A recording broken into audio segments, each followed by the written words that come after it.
Juliana Borges, una de las líderes del Campamento por la Paz, que permanece en la Plaza de Bolívar desde hace 15 días. Para moderar este panel, contamos con la presencia de Juan Esteban Lewin, periodista del portal La Silla Vacía. Vamos a tener unos segundos mientras acomodamos a nuestros panelistas. Bienvenido, Pastor Darío Silva. Hola, Juliana. Sí, por favor.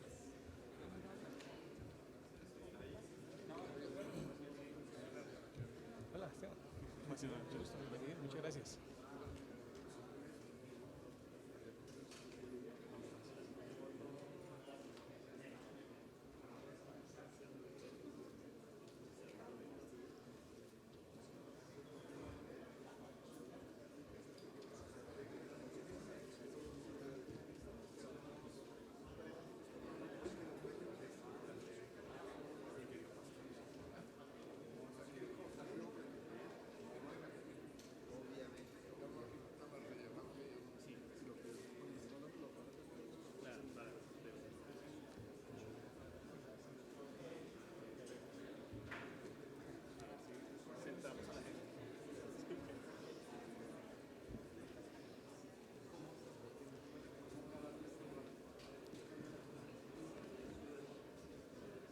Bueno, vamos a retomar nuestro segundo panel. Como les comentaba ya con la presencia de nuestros panelistas, los dejo en manos de Juan Esteban Lewin del portal La Silla Vacía. Juan Esteban, muchas gracias. Muchas gracias, Nelson. Yo, la verdad, espero hablar lo mínimo posible porque creo que ese es el papel de un moderador. Sencillamente quería contarles que la idea aquí es un poco mirar no la parte, digamos, dentro de la mesa y la negociación de la que nos hablaron en el panel anterior, sino ver qué está ocurriendo con la sociedad civil mientras tanto. Y por eso tenemos diferentes personas que representan unos liderazgos un poco nuevos o unos liderazgos que eran invisibles y que se visibilizaron mucho en esta coyuntura. Y el primero de ellos que está aquí a mi lado es el pastor Darío Silva, de la iglesia Casa sobre la Roca, muy reconocido y con una larga trayectoria en el movimiento, digamos, en general cristiano o evangélico, como lo quieran llamar ustedes, y él lo dirá seguramente de una manera más clara, que representa un poco esa nueva fuerza que surgió quizás para sorpresa de muchos hace unos cuantos meses y que ahora está directamente incluso en esta mesa de renegociación entre el gobierno y los líderes del no. Entonces, pues le cedo la palabra al pastor para ver él cómo ve eso del liderazgo de esta fuerza, digamos, religiosa que ahora está teniendo como un papel distinto al que ha tenido hasta ahora. Muchas gracias al doctor Martín Santos por la invitación. Quiero decir claramente que ha habido muchas imprecisiones en cuanto a la participación de las iglesias en el plebiscito, que tal vez los culpables de que no ganara fueron exclusivamente los evangélicos. Bueno, allí también hubo mucha abstención, hubo gente que prefirió ser neutral, hubo algunos por el sí y otros por el no. Lo importante es que la sociedad colombiana ha aterrizado sobre la realidad de la libertad religiosa en Colombia. Antes los evangélicos eran mirados con los ojos de la Constitución del 86, que proclamaba un Estado confesional. Esa Constitución decía: Colombia es un país católico, apostólico y romano.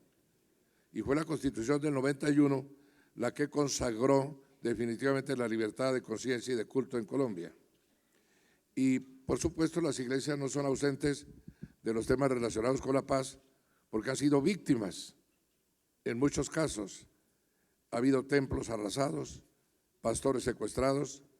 Si me permiten un pequeño testimonio personal, yo he sido víctima del conflicto que el país vive, pero desde niño, porque cuando era monaguillo en una pequeña aldea del sur de Colombia, en el departamento del Huila, un día el cura en un pueblo de mayoría conservadora, cuando conservadores y liberales no se saludaban, y yo tenía 8 años de edad, dijo: no comienzo el santo sacrificio de la misa hasta que no se retire el cachiporro que está en la iglesia. Y el cachiporro, es decir, el liberal que estaba en la iglesia, era un vecino nuestro, compadre de los tíos que me habían criado, un hombre de bien, y cuyo hijo era mi partner, el que jugaba caricas conmigo. Yo me quedé asombrado porque el hombre dijo: yo no me retiro, soy católico. Pero el cura dijo: ¿se retira o lo retiran? Y la gente armó un motín brutal lo estropeaban, lo escupían, lo maldecían, calle abajo, luego por toda la plaza, y mi tío, que era presidente del directorio conservador, agarró a su compadre, le salvó la vida, lo llevó a su casa, y mientras la gente gritaba al frente que vamos a entrar por Onías, este viejo sacó una escopeta de 2 cañones de cacería que tenía y dijo: el que venga por Onías pasa por encima del cadáver de Oliverio Cabrera. Cuento esto porque eso fue a los 8 años de edad que me pasó. Y yo le dije a él: ¿por qué tú, siendo presidente del directorio conservador, defiendes a tu compadre que es liberal? Porque era lo que a los niños nos habían enseñado, a odiar al contrincante político. Y él me dijo: en la guerra de los 1000 días, mi padre, su bisabuelo, era liberal y apoyaba al general Uribe, con dinero y con armas y con todo. Sin embargo, en su finca, Potrerillos, escondía a conservadores para que las tropas liberales no los mataran. Ahora me toca a mí hacer lo mismo, pero yo como conservador y el compadre como liberal. Eso me marcó. 6 meses después mataron a Gaitán y se vino toda la tragedia nacional. Me tocó vivir siempre con ese problema. Cuando comienzo mi vida periodística, esto es anecdótico, pero vale la pena recordarlo, en el departamento del Huila, en la ciudad de Neiva, tuve que viajar hasta Algeciras cuando la guerrilla liberal comandada por Tiro Fijo entregó las armas. Tiro Fijo fue nombrado en Neiva inspector de carreteras y algunas veces me tomé un trago con él, yo como periodista comenzando mi carrera. Luego Alberto Galindo, el gran periodista colombiano que tenía un noticiero de alta sintonía en Bogotá, me trajo a manejar la información política. Mis fuentes eran Álvaro Gómez, Misael Pastrana, bueno, en fin, todos los tipos, los cacaos de la política, ¿no? El presidente López, Indalecio León Aguirre, etcétera. Y en esa época surgió Camilo Torres. Y a mí me tocó cubrir en la Plaza de Bolívar la manifestación con la que llenó ese lugar. Y con una grabadora que era una cosa brutal, no la podía cargar nadie, yo le hice un reportaje. Y hablaba también ese hombre y veíamos la injusticia social en el país tan tremenda que a esa edad corta mía me daban ganas de echarme chopa al hombro y irme con el cura Palmonte. Algunas personas me dicen: ¿por qué cambió de idea? ¿Por qué después defendió regímenes que combatían a las guerrillas? Yo le recordé lo que dijo Churchill: el que a los 20 años no es comunista no tiene corazón, el que a los 40 es comunista no tiene cabeza. Y entonces a mí me tocó después entrar con gobiernos en los cuales contribuí de alguna manera.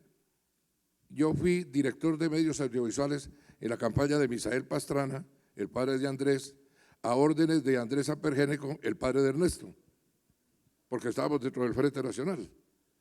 Me tocó ver surgir al M-19, fui perseguido por esa guerrilla, lo digo estando aquí presente el doctor Petro, pero me han tocado experiencias tremendas. El hombre que estaba encargado de quitarme la vida por un comando de la Universidad Nacional, cuando yo ya había perdido el noticiero, porque a mí me aplicaron lo mismo que Chávez le aplicó a Radio Caracas Televisión, porque no estaba de acuerdo con el gobierno naciente, me cerraron el noticiero y lo cerraron violando la ley. Pero eso no importa, porque en esa época aquí todo giraba hacia la izquierda y yo estaba en contravía de la opinión pública del país y la gente me odiaba. Y yo era, digamos, algo así como un catalizador del odio nacional. Eso me llevó, por supuesto, a la ruina económica, moral, etcétera. Todos conocen bien el testimonio que finalmente me llevó a los pies de Jesucristo, a convertirme al cristianismo, a estudiar teología y a tener que montar una iglesia cristiana donde se han congregado también algunas figuras políticas. En esta reciente campaña, en realidad de verdad, nosotros habíamos estado en Cuba haciendo una misión humanitaria, como le consta al doctor Perl, junto con el pastor Eduardo Gómez, que nos acompaña hoy, y con el pastor Charles Schulz. El señor presidente de la República ordenó que nos dieran la autorización para ir allá. Tuve la oportunidad de conversar junto con mis compañeros de gestión con comandantes de las FARC. Allí estaba Iván Márquez, estaba Santrich y estaba Catatumbo. Y cuando ellos me preguntaron por qué 50 años combatiéndonos, yo les eché la historia. Yo había estado detrás de la cortina de hierro. Y cuando estuve allá, muchas personas decían: no permitan que en sus países se imponga esto, porque ya la Unión Soviética estaba en crisis, estaba empezando a surgir quizás las ideas de Gorbachev para la perestroika y la glasnost, etcétera, y estaba a punto de caer el muro de Berlín. Y yo vine aquí a combatir las guerrillas, a combatir la lucha armada a través del noticiero. Y ese noticiero fue vocero digamos, de la institucionalidad del país. Eso trajo como consecuencia que me persiguieran para matarme y para secuestrarme. Mi frustrado matador es miembro de mi iglesia. Se presentó allá a pedir perdón, se convirtió al cristianismo, es un abogado notable e importante. Pero cuando tuve que irme a Estados Unidos a presentar un libro en una feria cristiana, llegaron datos urgentes de Bogotá y hubo unas cosas tremendas, según las cuales las FARC me tenían en la mira para secuestrarme. Y tuve que vivir en Estados Unidos 13 años de un doloroso exilio, sin poder venir a Colombia porque inmediatamente sería secuestrado. Cuando llegué de regreso, gracias a la seguridad democrática del presidente Uribe y su ministro, Juan Manuel Santos, que en esa época estaban trabajando unidos, pude regresar. A ambos se los dije, gracias. Han permitido que yo pueda volver a mi país. Y entre las cosas que hice fue fundar una revista impresa. La dirige Augusto Calderón, un bien conocido periodista colombiano. Qué sorpresa que un hombre que esté en la cárcel de Cómbita, que se acogió a Justicia y Paz, cuyo nombre puedo decir, Gilberto Rodríguez Molina, dijo, yo necesito hablar con el pastor. Le escribió al director de la revista. Y fuimos hasta allá, con cámara oculta, con permiso del IMPEC. El hombre me pidió perdón, dijo, yo lo iba a secuestrar. Jamás lo pude encontrar para secuestrarlo.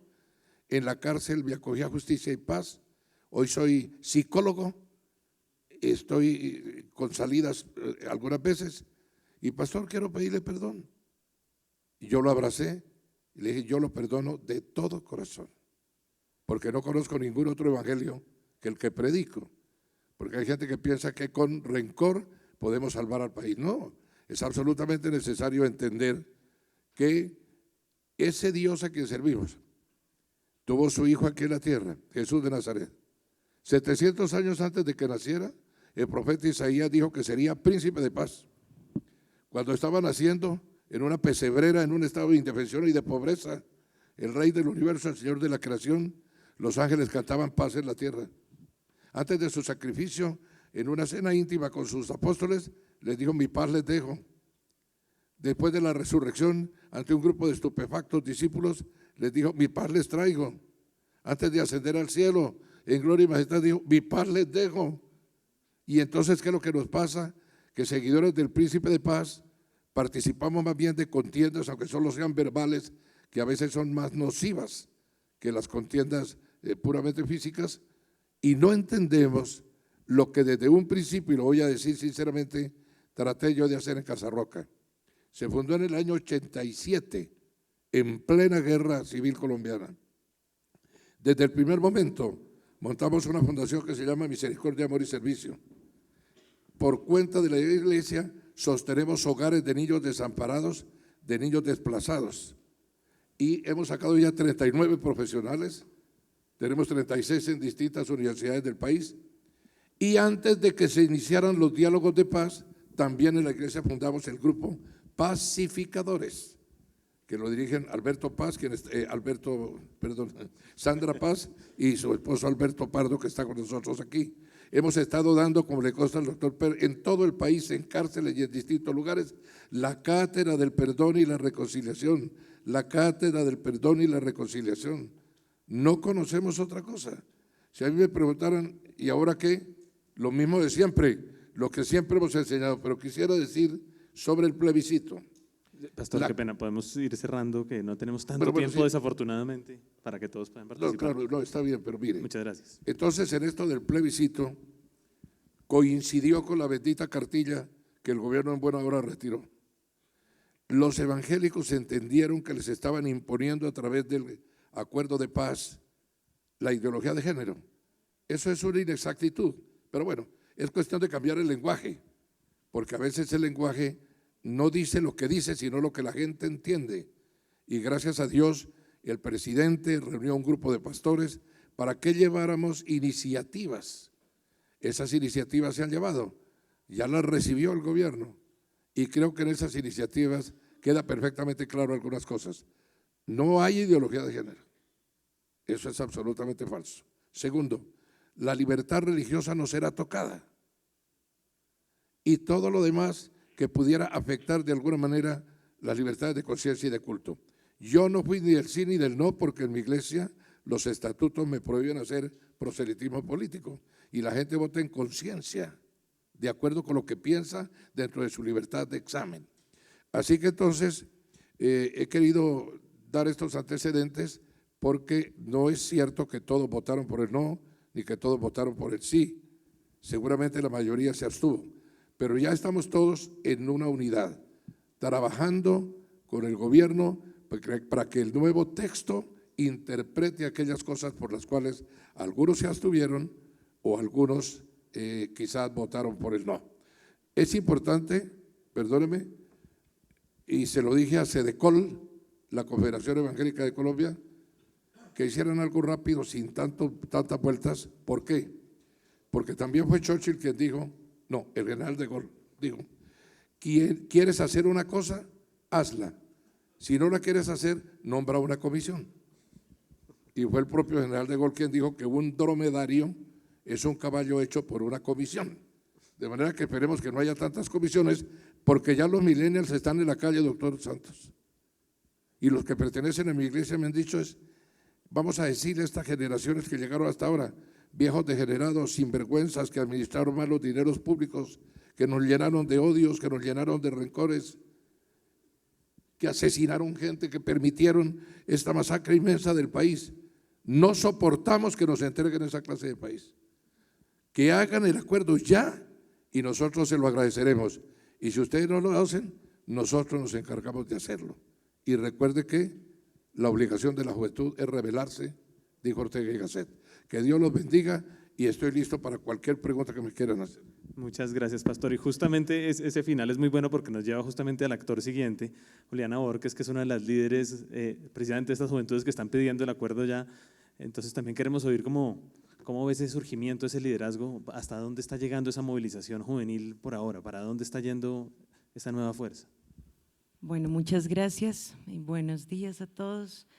Voy a hablar, antes de decir para dónde va, yo creo que es muy importante decir y tomar conciencia de dónde viene, aunque es un poco obvio.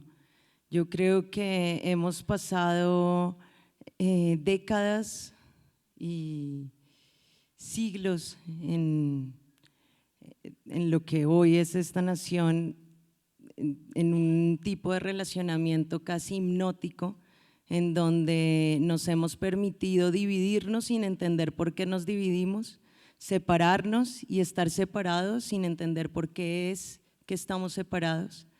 La polarización ha sido nuestra mayor religión y hemos seguido como sin ninguna visión amplia de lo que somos como sociedad, este tipo de estructuras. Y esto, lo que ha pasado en el último tiempo, creo que es el resultado. El proceso que se ha llevado, que es legítimo, y creo que los diferentes movimientos ciudadanos y juveniles buscan también legitimarlo, porque lo que no queremos es volver a empezar de nuevo, como siempre, es como la historia. Yo siempre digo, Colombia es un país de pasiones, y hay 3 pasiones fundamentales en las que se puede escribir: la violencia, la fiesta y las novelas. Y es en serio, eso es lo que nos describe y eso es lo que nos mueve. Y ahorita nos está moviendo otra cosa, que es como que el hecho de que tenemos un propósito común, y ese propósito común se puede ver traducido un poquito en una dialéctica diferente de lo que viene siendo la novela, en donde no tenemos que hacer novela para contar historias, y eso es lo que pasa en los grupos juveniles, y no solo juveniles, porque realmente, por ejemplo, en el caso del campamento, no son solamente jóvenes los que están en el campamento, ni es un movimiento juvenil de simplemente ir y estar en un campamento por pasar un tiempo, sino al contrario, es realmente una posición de una política, pero una política interna. Yo creo que lo que ha pasado es que ayer decíamos en Semana en Vivo, nos hemos acostumbrado a ponerle el poder afuera, a responsabilizar a otros, incluidos los gobiernos, el Estado, de las cosas que nosotros queremos construir. Nos hemos acostumbrado a decir y a quejarnos del por qué no vivimos lo que queremos vivir. Y yo creo que lo que está pasando con todos estos movimientos ciudadanos es que de repente el totazo que nos pegamos muchos, o todos, porque hasta el que crea que no se ha pegado un totazo acá se lo pegó, y qué bueno que nos hayamos pegado un totazo porque de alguna forma esto nos está haciendo levantar y despertar, porque yo creo que no hay fracaso, sino el fracaso es cuando uno cree que no valió la pena pegarse un totazo, entonces, y no hace nada al respecto. Entonces yo creo que lo que estamos haciendo es haciendo algo al respecto. La articulación de los diferentes movimientos ciudadanos es importantísimo ver que estos no son movimientos desarticulados. O sea, yo acá no estoy representando, primero yo no estoy representando grupos ni iniciativas, yo soy una ciudadana del común que soy parte de iniciativas, de movimientos emergentes que están articulados con muchos otros. Entonces fácilmente a través de mí acá están pasando las palabras de muchos jóvenes y ciudadanos del común que simplemente hemos dicho, un momento, la cosa es con nosotros y no vamos a esperar a que nos digan qué es lo que va a pasar, porque no vamos a pasar 50 años más, ni 10 años más, ni 5 años más, ni 3 años más. La cosa la vamos a solucionar. Y hay cosas que no se pueden, hay aspectos dentro de eso que llamo la cosa, ¿no? Que todos sabemos de qué estoy hablando, pero hay aspectos fundamentales y uno es que no podemos echarnos atrás ni retroceder en temas de derechos humanos. No podemos echar atrás ni retroceder en un proceso que se ha venido construyendo. No se puede deslegitimar lo construido, los procesos, o sea, uno tiene que mirar la naturaleza y la vida y darse cuenta que los ecosistemas se construyen de procesos legítimos, porque si no, entonces empieza a haber solo competencia dentro de los ecosistemas y no hay simbiosis. Y eso es lo que nosotros necesitamos y estamos queriendo hacer entre los diferentes grupos ciudadanos. El campamento es un ejemplo de esto. El campamento lo que es un reto gigante que comenzó con un statement, como con una afirmación muy, muy seria y muy fuerte, y es que pocas veces salimos a marchar y hacemos demostraciones en este país como la del 5 de octubre.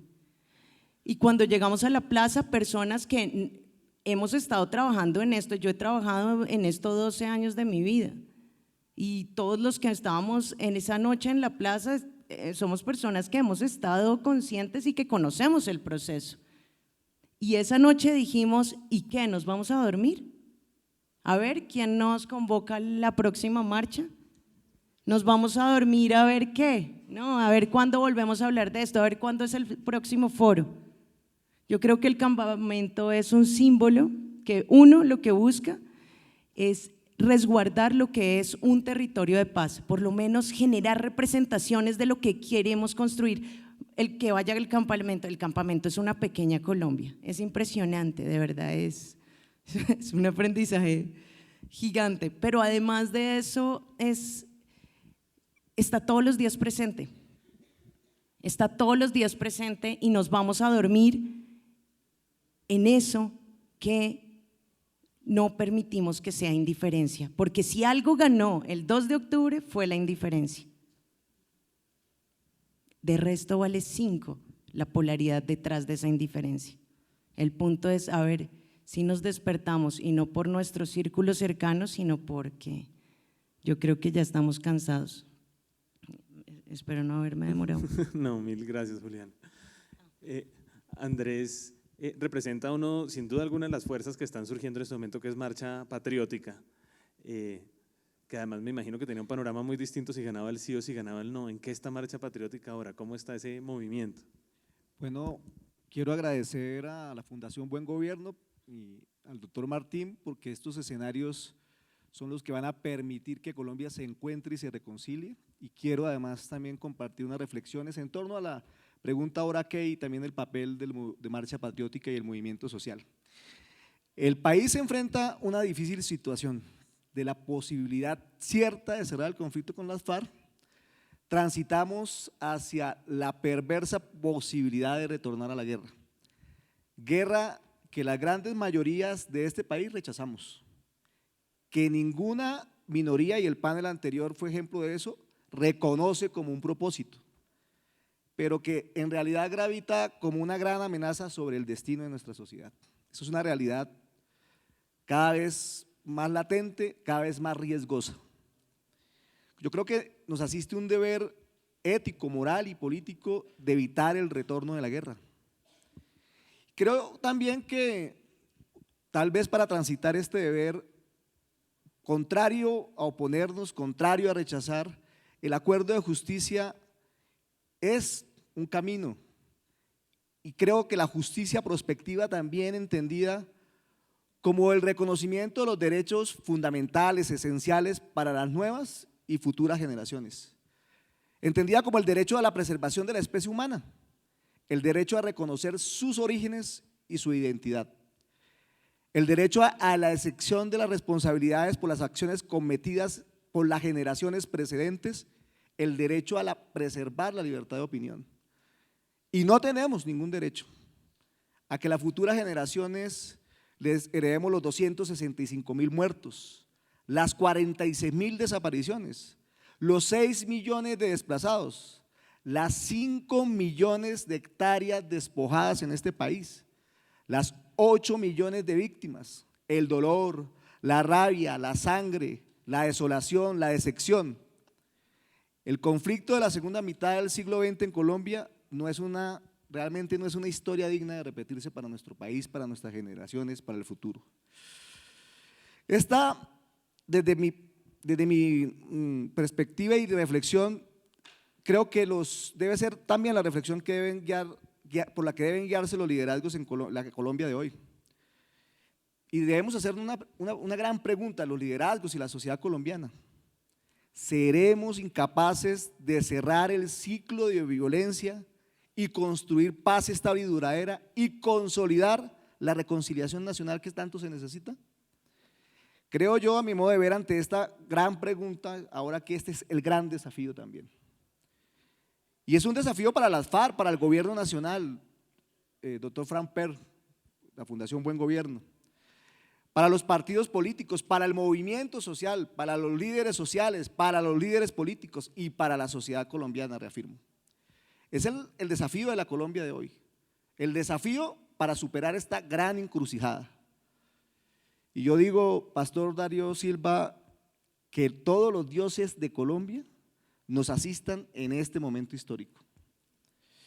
Pero más allá de la agenda de intereses y motivaciones que caracteriza a los diferentes liderazgos, otra gran pregunta es: ¿existen los liderazgos de calidad y en cantidad suficientes para enfrentar los desafíos de la Colombia de hoy?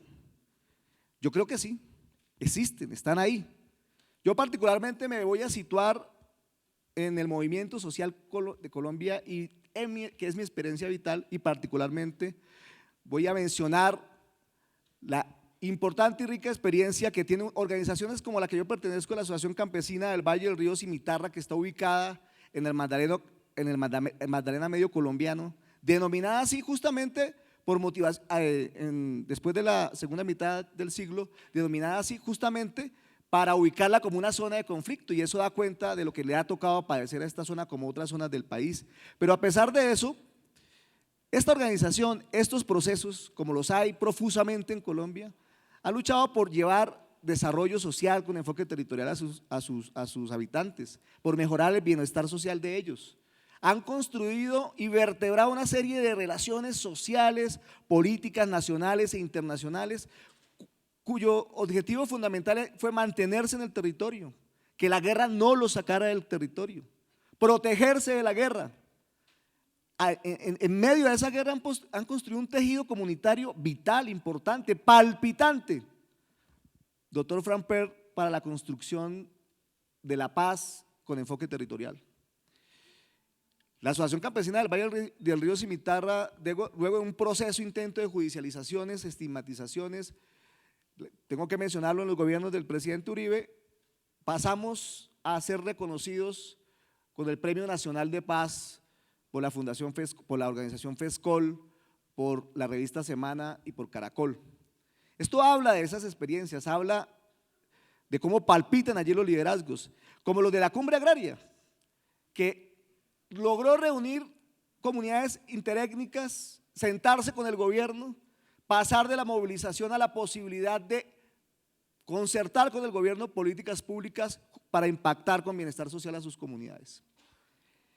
La generosidad de las víctimas de Bojayao, de las víctimas en general, que nos han enseñado con el perdón a sanar el alma, a cerrar las heridas y a darle esperanza a este país. Y ni hablar, Juliana, de lo que ustedes han hecho. Los jóvenes en un momento crítico de este país, decía el doctor Camilo, lo denominó la plebitusa, sí, la plebitusa, es decir, el desconcierto de lo que se viene, la incertidumbre que estamos viendo. Son liderazgos de los jóvenes que estaban ahí, que el país no los reconocía, fueron los que nos llevaron a encontrar caminos de encuentro de la sociedad para defender el acuerdo y para posibilitar y darle fuerza a la paz, como así también lo ha reconocido el gobierno nacional y el presidente Santos. El país está lleno de tantos líderes como diversos en nuestro territorio y nuestra sociedad. Aquel, por ejemplo, líder de la Junta de Acción Comunal que lucha incansablemente por llevarle acueducto a su vereda, a su barrio, o porque haya profesor en la escuela. Aquella mujer que se junta con otras mujeres para fundar una microempresa y poder tener ingresos para tener bienestar social, o para inclusive rodearse y enfrentar la guerra y enfrentar el dolor. El líder indígena y el líder campesino que lucha por sus territorios, que lucha por la ancestralidad. En fin, lideresas y líderes que han venido provocando con audacia, creatividad, convicción, numerosos cambios sociales de hecho, que se constituyen en una verdadera batería de soportes, saberes y capacidades locales para la construcción, repito y reitero, de la paz territorial, que en adelante debe ser un propósito de todos reforzar y consolidar. Son estos liderazgos del nivel local, del nivel regional y del nivel nacional indispensables para este desafiante momento. Creo que si no se cuenta con ellos, va a ser difícil la superación de este momento. Y deben ser reconocidos, deben tener una oportunidad de proyección, pues pueden, junto a los liderazgos sanos, tradicionales, nacionales, sentar las bases del cambio que el acuerdo final puede provocar. El reconocimiento de estos liderazgos territoriales está en la participación política. Ahí está la nuez de abrirle espacio a estos liderazgos y creo que esa es una de las potencialidades de este aspecto del acuerdo. Pero también en el acceso, Nicolás, a los medios de comunicación. Los medios de comunicación deben jugar un papel importante para que estos liderazgos sean proyectados. ¿Por qué nos centramos mucho tiempo en la guerra en justamente resaltar liderazgos negativos? ¿Y por qué no podemos ir y hacer que la sociedad colombiana conozca ese tejido, esas propuestas que se han venido construyendo allí?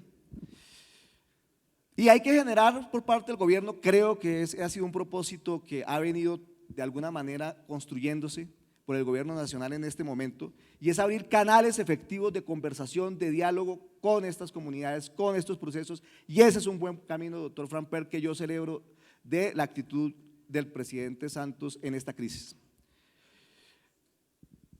Parte central del acuerdo es justamente la generación de espacios y mecanismos para el despliegue de estos liderazgos, además de garantías para la oposición política que el acuerdo provee. Resulta también estratégica las garantías que se deben ofrecer para los liderazgos de los movimientos sociales, las garantías para la protesta social. En este país la protesta social debemos dejar de estigmatizarla, debemos allí recabar en sus orígenes, en sus propósitos, en sus relatos, qué es lo que este país está reclamando. Esa protesta social también se incluye como parte de este país. Y necesariamente, vuelvo a decir, debe jugar un papel los medios de comunicación en que la sociedad conozca los relatos, las aspiraciones de esta protesta social y no volvamos a per se la estigmatización, el señalamiento, que finalmente genera un sentimiento perverso en la sociedad y no da cuenta de lo que realmente quiere alcanzar esta protesta social, que finalmente es un país mejor. Andrés, qué pena, podemos… Y termino diciendo este mensaje para el presidente Santos y la FARC: no dejen escapar esta oportunidad histórica de sacar a Colombia de la guerra y construir la paz estable y duradera. Cuentan con el apoyo de las mayorías de colombianos y colombianas y ese es un mandato ético superior, que sacar a Colombia de la guerra y transitarla hacia el camino de la paz estable y duradera. Muchas gracias. Mil gracias. Entonces, después de haber oído a un líder de las iglesias cristianas, de los jóvenes del Campamento de la Paz, de la Marcha Patriótica, tenemos a alguien que creció en un movimiento juvenil político, en su momento las Juventudes Uribistas, si mal no recuerdo que era el nombre, y hoy en día es un analista. ¿Cómo ve desde esa orilla estos nuevos liderazgos, estas nuevas fuerzas, como esa que a su manera fue el uribismo en ese momento? Bueno, mil gracias por la invitación al doctor Martín, mil gracias a ustedes y un saludo especial para todos. Lo primero que yo quisiera decir alrededor de todos estos temas es que yo sí creo que estamos en un problema político real. Es decir, aquí no solamente estamos en una disyuntiva de si acuerdos ya o cuándo, sino que estamos en un acuerdo político que tenemos que resolver y resolver de fondo. Y no podemos plantear soluciones que nos conduzcan a nuevos problemas. Claramente la realidad en la que yo veo que el país se mueve es entre la desconfianza y entre la idea de que tendría que haber borrón y cuenta nueva para unos nuevos acuerdos o que tendría que ser implementado el acuerdo ya existente. Pero creo, y ahí es donde está el problema político real, que cualquiera de esas soluciones nos conduce a una situación de mayor confusión en la que estamos en el día de hoy. Es decir, que el reto real de los políticos, y allá voy hacia el tema que nos convoca en este panel, el reto real de los nuevos liderazgos y los liderazgos que necesita este proceso para salir adelante es el de ver cómo acompaña una salida que permita reconocer el camino de lo transitado y al mismo tiempo permita recoger algunas preocupaciones que existen alrededor de los contenidos de los acuerdos. Y es una oportunidad además para resolver un problema político que va más allá de la paz, que yo creo que es un lastre que estamos cargando desde hace algunos años en la política colombiana, y es el lastre de vivir en una realidad como binaria. Es la realidad binaria de Uribe o Santos, es la realidad binaria del sí y el no, es la realidad binaria de amigo o enemigo, pero cualquiera que se atreva, por ejemplo, a decir que algo no le gusta de uno de estos personajes, pues entonces queda graduado o etiquetado inmediatamente como enemigo y se desvaloriza el contenido de aquello que propone. Por ejemplo, yo no sé cuál podría ser la calificación de alguien que se atreviera a decir que, por ejemplo, no le gusta, como es mi caso, que los acuerdos se lleven 297 páginas y sus anexos a la Constitución política, y que me parece que eso puede tener unos efectos políticos y jurídicos de alta complejidad, como por ejemplo, al llevarlo al acuerdo sobre a llevarlo al bloque de constitucionalidad, como la aplicación automática vía tutela de solicitudes individuales ante cientos y miles de jueces de la República pidiendo que se aplique de manera automática y directa a cada una de las partes del acuerdo. Pero al mismo tiempo, quienes reconocemos que, por ejemplo, la parte de fin del conflicto en los acuerdos es un extraordinario texto que permite hacer un monitoreo y una verificación juiciosa de que quienes se desmovilizan y demás. Es decir, Colombia tiene que ser capaz y los liderazgos responsables tienen que ser capaces de reconocer asuntos positivos y tiene que ser capaz de reconocer asuntos que pueden ser mejorados sin que eso nos conduzca a la tontería de la descalificación o la tontería de lo imposible. Anoche, preparando esta intervención, por ejemplo, repasé largamente lo que sucedió, por ejemplo, en el Frente Nacional y cómo se llegó a un acuerdo que no era un acuerdo entre amigos. Usted lo acaba de decir, Pastor, y Carlos Lleras Restrepo, si no estoy mal, decía en el Congreso de la República que uno no debería darle la mano a un conservador aunque fuera su propio hermano, por ejemplo. Y después se fueron y se reunieron allá Laureano Gómez y Alberto Lleras Camargo y fueron capaces de construir un acuerdo que fue capaz de sacarnos de un tipo de violencia y que después terminó degenerando en otro tipo de violencias posteriores por falta de claridad en la implementación de esos acuerdos y en falta de decencia tal vez en el ejercicio de los mismos. Pero Colombia tiene que ser capaz de superar esto. Y yo creo que uno debe partir de la buena fe de quienes están participando en esto. Y yo creo que el presidente de la República tiene buena fe en la idea de construir los mejores acuerdos y que no quiere implementar esto a la fuerza porque es consciente de las dificultades que tiene. Y coincido con lo que decía Héctor Riveros en el sentido de que yo creo que el uribismo ve que oponerse como vaca muerta en una carretera a estos acuerdos y asumir la responsabilidad que eso conlleva, evidentemente va a ser castigado por los electores en el futuro. Yo hago parte de ese 60 y pico % de gente que quedó hastiada de la campaña del plebiscito porque sintió que tanto los del sí como los del no abusaron de la buena fe de los ciudadanos para tratar de imponer una sola verdad que no es tal y que verdaderamente no existe. Que había cosas importantes en los acuerdos que pueden ser validados, impulsados y que hay otras que pueden ser sin duda mejoradas. Y yo creo que los líderes están en ese papel. ¿Y en dónde va entonces el papel de los nuevos liderazgos? Y el papel de los nuevos liderazgos está precisamente en eso, porque es que este no es un problema político que implique exclusiva y necesariamente a los políticos, sino es un problema político que tiene implicaciones sociales de gran profundidad. Y entonces aquí es donde hay que valorar, por supuesto, a las iglesias y hay que valorar a los jóvenes y hay que valorar a las organizaciones de la sociedad civil y habrá que integrar también al empresariado colombiano que parece que no tuviera nada que decir alrededor de todos estos temas cuando pues existe un gran interés del empresariado colombiano de desarrollar de manera conjunta con los campesinos el agro colombiano. Y pareciera que nadie tuviese nada más que decir alrededor de estos temas. Por ejemplo, los medios de comunicación deberían no solamente asumir el papel que tienen de dar espacio y vitrina a quienes representan posiciones políticas de peso, porque nadie puede negar un liderazgo como el del presidente Santos o el del presidente Uribe en relación con este proceso. Pero aquí el establecimiento, y entiendo por establecimiento no solamente a las grandes empresas, a los grupos económicos, sino también el establecimiento entendido como organizaciones sociales, tiene que hacer un ejercicio para acotar y garantizar que la actuación de los líderes políticos sea responsable. El ejercicio del Frente Nacional también tenía de cara en el año 57 las elecciones presidenciales en el año siguiente. Valencia iba a ser candidato presidencial, en el conservatismo peleaban Laureano con Ospina, en el Partido Liberal tampoco se ponían de acuerdo y quien motivó incluso el pacto inicial fue Alfonso López Comarejo con esa carta famosa que dirigió al directorio liberal de Antioquia pidiéndole la manera de hacer un pacto político que era posible. Pero Rojas Pinilla no se cae por cuenta de la decisión de los políticos, sino por cuenta del acompañamiento que el movimiento social, los empresarios, los jóvenes y todos los colombianos a los que no son ni uribistas, ni santistas, ni del sí, ni del no, sino que les preocupan es que al país le vaya mejor, tomaron la decisión de salir a la calle e impedir que se hicieran tonterías que se estaban empezando a hacer, como por ejemplo la reelección de Rojas Pinilla.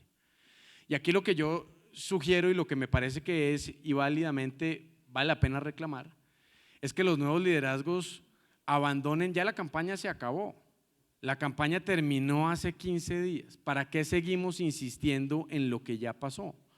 Lo que tenemos es que aplicarnos a ver cómo conseguimos construir una alternativa para lo que viene.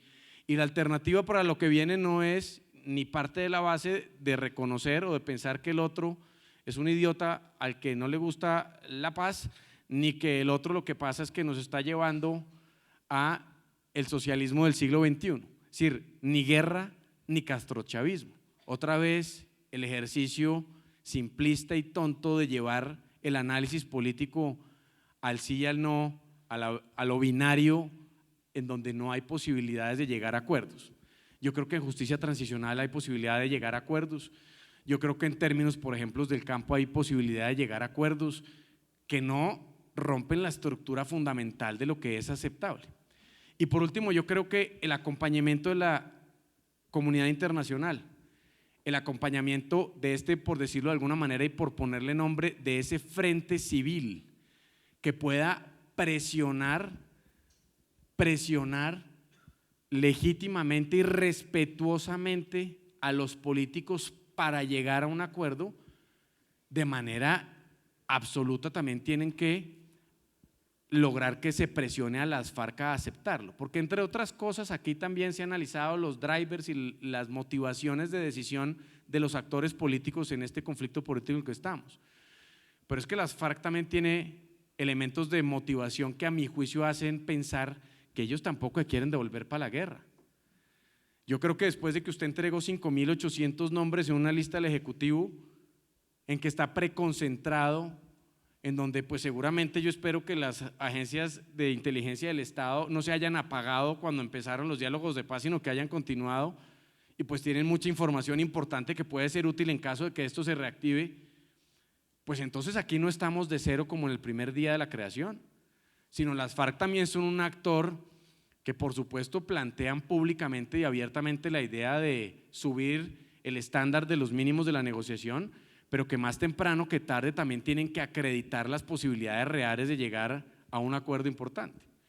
Y entonces, desde esa perspectiva, yo creo que las FARC también van a terminar llegando a un acuerdo en unos términos diferentes al suscrito inicialmente.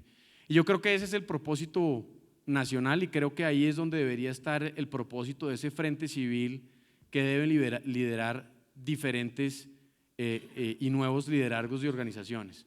Como lo digo, no persistiendo en los asuntos que se nos dividen, sino buscando acordar y construir acuerdos sobre ese patrimonio común de los colombianos que debe ser el de la paz. Y como decía Héctor Riveros más temprano ahora, no puede ser que por unos temas u otros seamos capaces de renunciar a la posibilidad de un acuerdo, pero tampoco puede ser que por unas cosas u otras podamos renunciar a la posibilidad de un mejor acuerdo. Entonces yo invito precisamente eso a los movimientos sociales, y a los movimientos sociales, por ejemplo, he extrañado una actividad mucho más agresiva de los gremios y de los empresarios del Consejo Gremial. A ellos deberían estar acampando también en la Plaza de Bolívar, porque si algo tiene que ver con este acuerdo es por supuesto con el futuro de este país, en donde la iniciativa privada tiene gran relevancia. Las iglesias por supuesto son importantes, los medios de comunicación y demás. Entonces un poco esa es la perspectiva en donde yo creo que se deben situar esos liderazgos, en la construcción de una talanquera, de un mecanismo de impulso y de apoyo hacia la toma de decisiones responsables de los líderes políticos que de buena fe buscan conseguir un buen acuerdo, pero que requieren el blindaje no de las posiciones del 2 de octubre, sino el blindaje de posiciones que nos permita avanzar en una mesa de negociación. Y ahí es donde yo creo que hay un valor, y ahí es donde yo creo que se va a salvar el acuerdo. Se va a salvar el acuerdo no por la decisión de los políticos de llegar a un acuerdo, sino se salva un acuerdo con las FARC sobre la base de la presión de nuevos liderazgos, particularmente de la sociedad civil representado en todas sus instancias, para que los políticos se sienten a conversar. Y si hubo cónclave 8 días antes de la firma del acuerdo entre las FARC y el gobierno, ¿por qué no puede haber un cónclave entre los del sí y los del no para sacar esto adelante rápidamente y después para construir una solución mejor? Entonces, pues yo creo que ese debe ser el tono, ese debe ser, por ejemplo, la manera en que debemos proceder, y ahí es donde esta situación se convierte en una oportunidad para que Colombia recupere la tranquilidad y la paz a partir de un primer acuerdo con las FARC que ojalá nos llevará luego a acuerdos posteriores con otros grupos guerrilleros. Muchas gracias, Nicolás. Nos queda muy poco tiempo y sigue la agenda, pero yo creo que sería interesante que ustedes tres que representan diferentes de estos liderazgos y movimientos le pudieran concluir y responder un poco a esa invitación que hace Nicolás a que este tipo de liderazgos ayuden a construir un nuevo acuerdo. No tenemos mucho tiempo de nuevo, entonces les ruego brevedad, pero creo que es interesante escucharlo. Sí, muchas gracias. Yo he dicho que debemos cristianizar la política sin politizar el cristianismo. Me da miedo que líderes, sobre todo de ultraderecha, estén infiltrando iglesias cristianas con ideas que realmente están resucitando lo que ya fue fatal para el mundo. Recuerden que siempre que hay un caos, hay fuerzas extremas que quieren aprovecharse del caos. Me preocupa, por ejemplo, que haya habido un distinguido líder político que al ir a hablar con el señor presidente dijera: la doctora fulana representa a las iglesias cristianas en este diálogo. ¿Desde cuándo un líder político toma la vocería de las iglesias cristianas que tienen autoridades espirituales. Y por supuesto estoy muy contento porque ya en lo que hemos escuchado de la nueva redacción, digamos así, del acuerdo final de paz con las FARC, se asegura, no hay nada contra la familia, no hay ideología de género, la libertad religiosa no se puede tocar. Así que en esas condiciones creo que el voto de los cristianos va a ser masivo. Y no olvidemos que ya estadísticas confiables dicen que somos un alto porcentaje de la población colombiana, quizás unos 10 millones de personas. En La Habana hay cristianos, inclusive colombianos, que están trabajando en el aspecto espiritual, en diálogos con guerrilleros, que son negociadores de la FARC. Allí se encuentra Colombia para Cristo, que ha dirigido Martín Stendhal. Allí hay una persona que, entre otras cosas, es un cristiano colombiano bien conocido porque fue gobernador de Boyacá y se ganó la corona como el mejor gobernador del país, graduado en resolución de conflictos, Luis Humberto Montejo. Ellos traen buenas noticias de lo que ocurre íntimamente con líderes guerrilleros que han entendido que el momento del país se puede solucionar si hay paz. Pero la paz, y con esto concluyo, la paz no es firmar un papel, porque eso nos puede llevar a otra guerra fría. La paz comienza en el corazón. Y yo enseño en mi iglesia algo que simplemente no por predicarles, sino para que lo tengan en cuenta, porque trabajo con la socioteología, que un buen teólogo tiene que entender la sociedad en la que se mueve. El cristianismo no es un sistema religioso de cultos muertos y aburridos que a nadie regeneran ni salvan, sino un lifestyle, una manera de ser y de vivir. Recuerden lo que dijo Alfonso López Michelsen, que es una cosa bien interesante. La democracia moderna es solo una versión laica de la Reforma Protestante. Y la Reforma Protestante surgió de Juan Calvino cuando dijo esta cosa sencilla: si somos iguales ante Dios, somos iguales ante el Estado. Entonces yo les enseño esto: sembremos una semillita que se llama amor. La semilla del amor produce una raíz que es el perdón. La raíz del perdón produce un árbol que es la reconciliación. Y el árbol de la reconciliación produce finalmente un fruto que se llama la paz. Que el Dios de paz los bendiga a todos. Gracias, doctor Martín, por la invitación. Tenga la certeza de que las iglesias van a cumplir lo que hemos predicado. Entre cristianos, unidad en la variedad. Con católicos y ortodoxos, convivencia en la diferencia. Frente a los demás sistemas, tolerancia en la distancia. Todos somos hijos de la misma patria y todos somos hijos del mismo Dios. Y mi ruego de siempre es, y sé que el presidente Santos se va a hacer acreedor al reconocimiento de la historia por su esfuerzo, por los sacrificios de su familia, por el tesón con que ha trabajado este tema de la paz. Estoy seguro que un día Dios escuchará mi oración, que finalmente nos podamos abrazar, los guerrilleros, los paramilitares, los militares y la sociedad civil, bajo la bandera tricolor y la cruz de Jesucristo. Muchas gracias. Gracias, pastor. Juliana.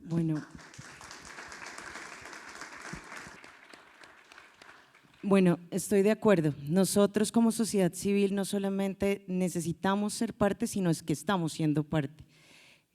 Gran parte de lo que yo digo de la articulación de los diferentes movimientos, iniciativas y de todos estos grupos ciudadanos, esa articulación es parte de lo que yo considero que es importante en este proceso y que el gobierno también lo tenga en cuenta, porque es la voz de muchos y no es la voz desde los que precisamente no quedándonos en por qué votaron, si una cosa o la otra, sino en general. Son grupos ciudadanos que se están manifestando, que están diciendo nosotros también somos parte y nosotros no vamos a dejar pasar este momento. No nos vamos. Y acá hay una invitación que yo creo que el campamento es un ejemplo de esto, tenemos que pasar mucho de la palabra a la acción, porque es que nos la pasamos mucho en palabras de lo que tenemos que hacer, de cómo debemos perdonarnos, de cómo debemos reconciliarnos, de qué es eso de relacionarnos, pero ahí es que estar de frente y hacerlo.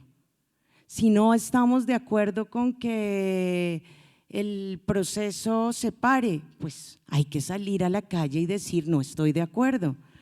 si no estamos, y parte de eso, o sea, hago ese énfasis como para la respuesta y la invitación a dejemos de hablar tanto y actuemos.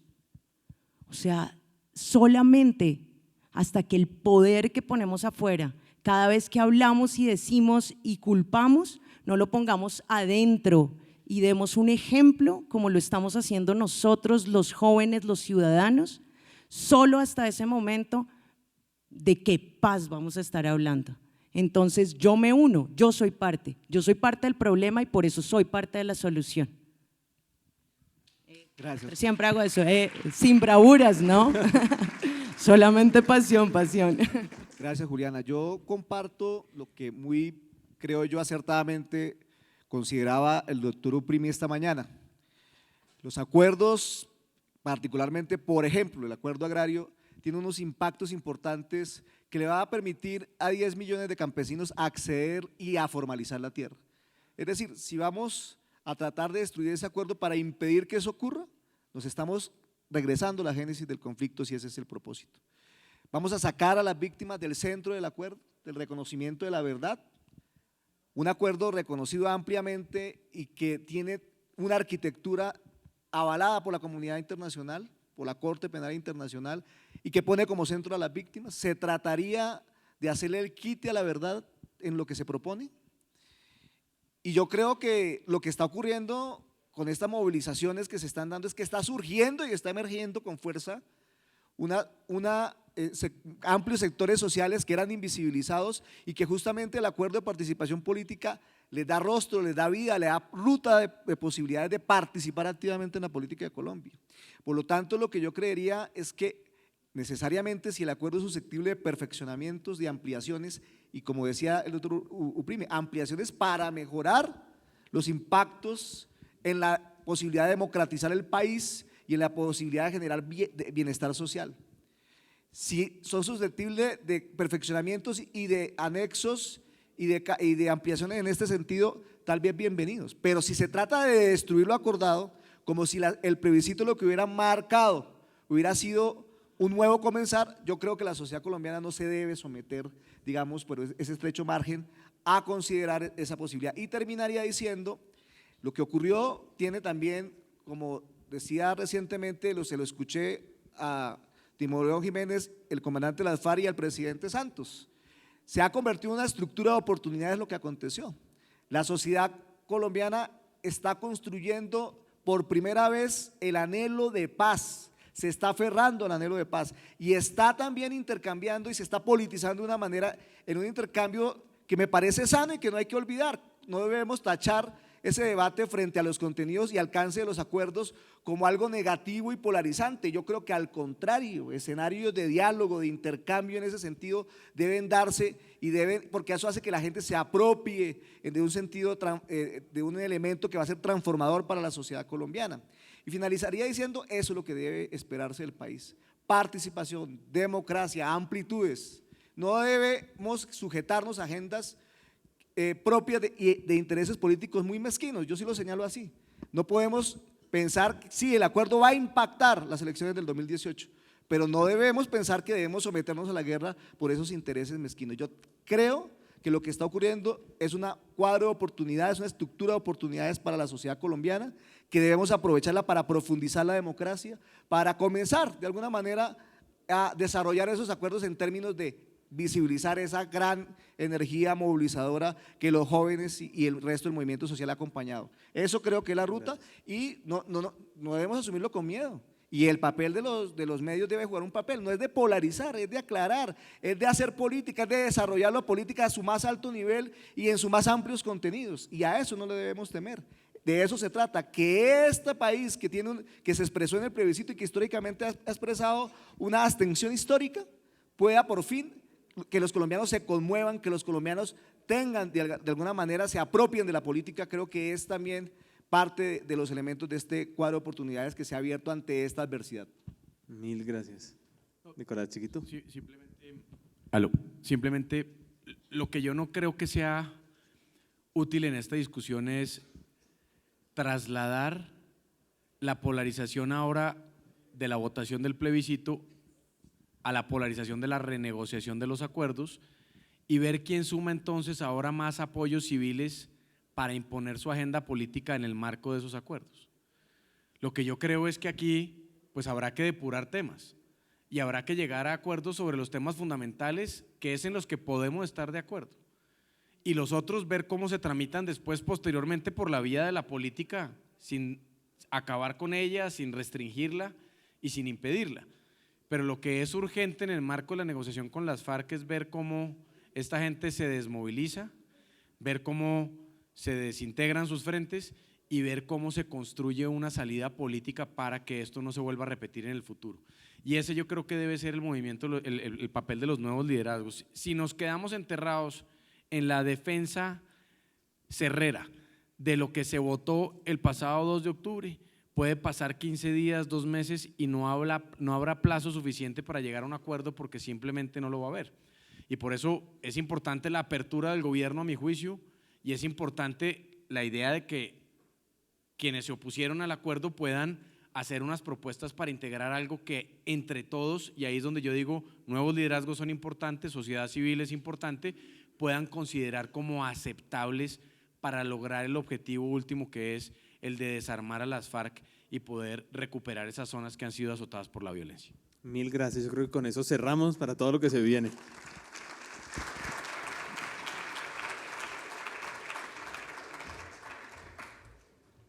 Muchas gracias, Juan Esteban. Muchas gracias a nuestros panelistas por su presencia, por su asistencia, por sus intervenciones.